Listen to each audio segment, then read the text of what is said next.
It's great to see full house. We really appreciate it.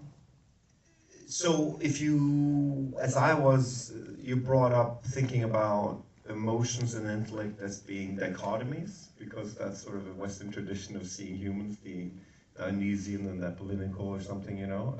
And those can be tools to try to understand aspects of art and life and our mind. But I really think that emotions are really, really important tools. And I think anyone who explores that in writing realizes that it's the avoidance of emotions that becomes tricky. And I also think that the reason I want to be cautious about stuffing emotionality down the throat of an audience is because I think it's not very inviting in terms of interpretation.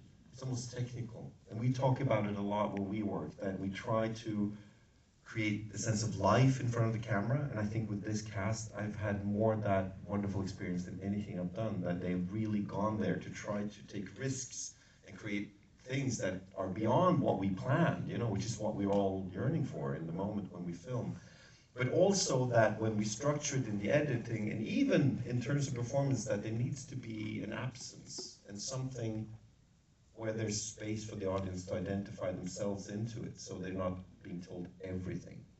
So that's a filmic approach. But then within the family, which is maybe what you're really asking, I can't make grand statements about humans, but I have the freedom to talk about individuals, characters.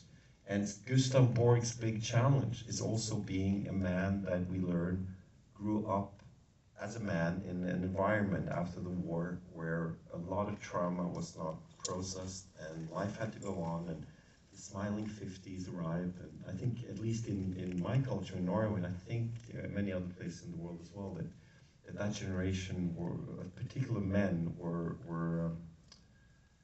not taught to have that kind of emotional language, and that's what he's also grappling with. But as an artist, it seems like Gustav Borg is really expressing himself, and I thought that was interesting to explore.